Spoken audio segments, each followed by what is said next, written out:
Good day to you. My name is Germana Ravanelli. I am sharing with you some exercises and some education about wellness, long-term, lifelong wellness. This is a new month. It's the month of October 2021.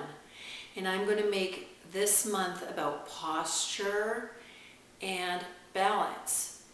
One of the things that I think is super important is to understand why someone would choose to be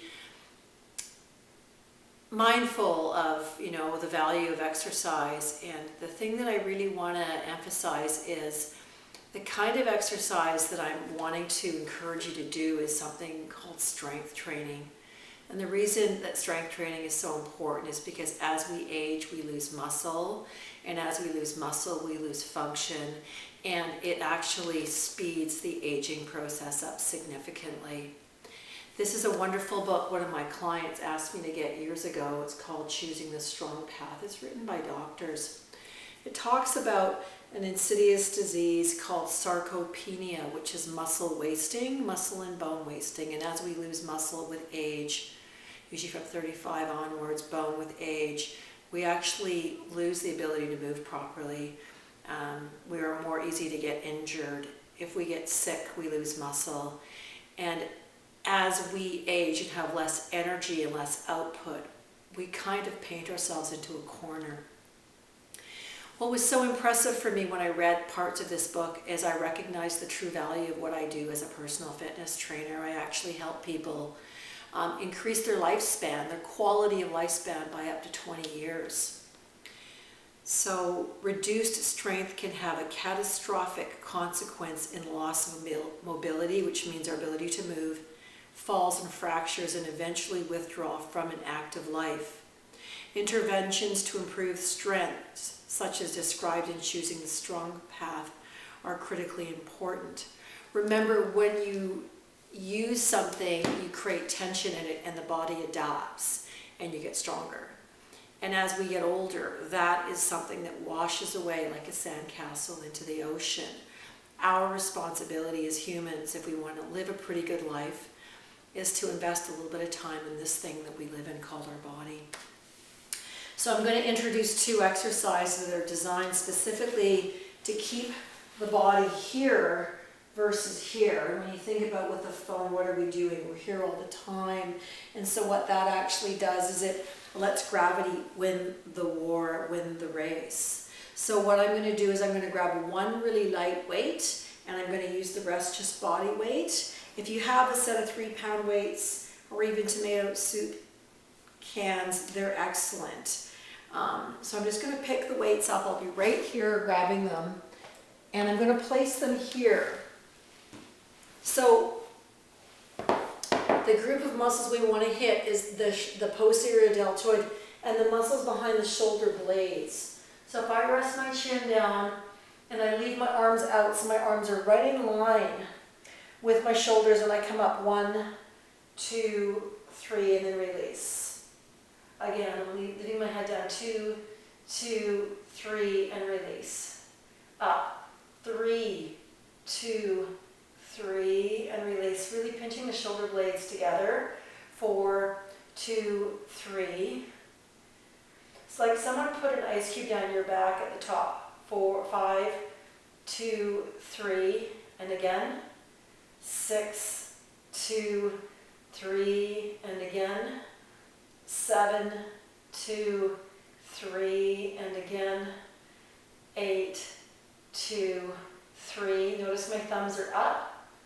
9, 2, 3, and this is going to be 10. Oh, my counting sometimes is really quite a bit of a hysterical joke. So now, you're going to either use a super light weight, I'm going to use a 3-pounder, and I'm going to take my glasses off, I don't need them. So think about, like, as I get older, I have to use glasses to see. The same thing happens with the nervous system. It becomes less high functioning. And this is like tuning a piano, keeping it happy, keeping it good.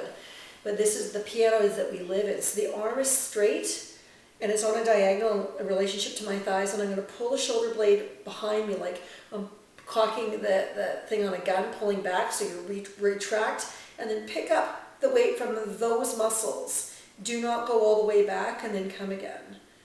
So retract, 1, and then pull, 2, all the way up. This is 2. This is not easy. It looks easy. Retract. And these are the muscles that keep me from hunching. 4,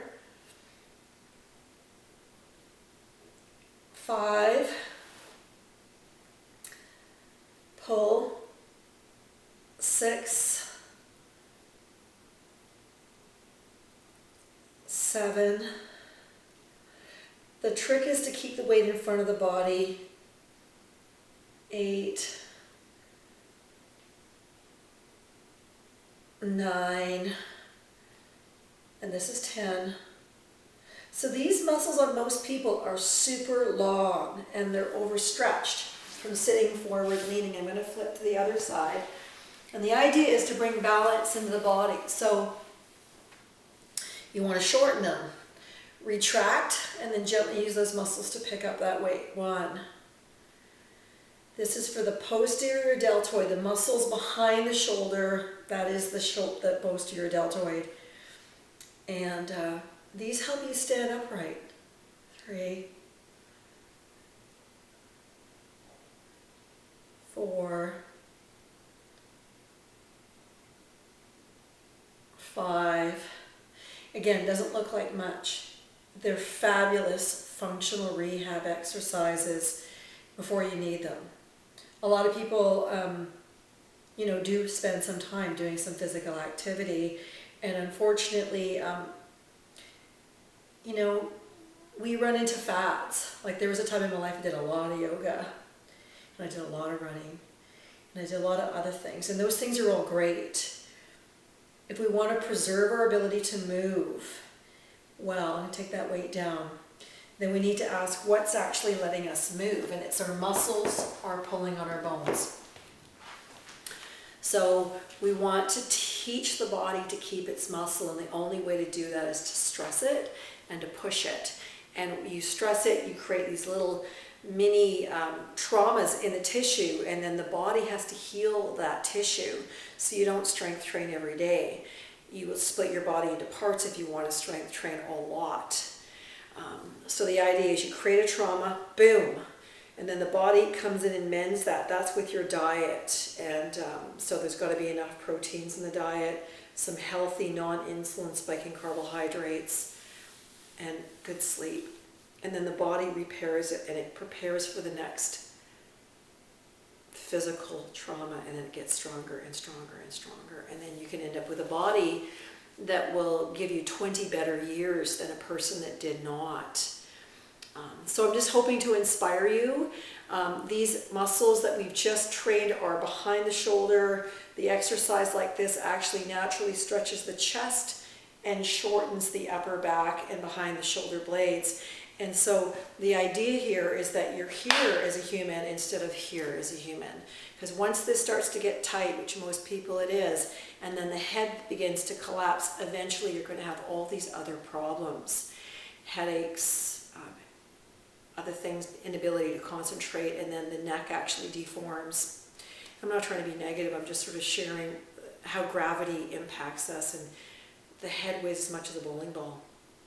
This is a free weight, and so if it's perched well on the top of the head and you just pretend there's a string pulling and you stay there. Sometimes what I get clients to do is paint one fingernail, and every time they look at that fingernail or a piece of jewelry, then they lift their sternum and they lift their head, and then they operate like that. And they can end up, a 1/4 inch taller because they're not collapsing in their spine. So I hope that this gives you some encouragement, some inspiration. If you want to read something that's written by doctors, it's called Choosing the Strong Path. It is an excellent book. It really tells you what's in it for you to invest in some serious strength training. And I wish you a wonderful day. And I thank you for your time. And if you enjoy this, wonderful, share it. From my home to your home, blessings. I'm just going to turn it off now.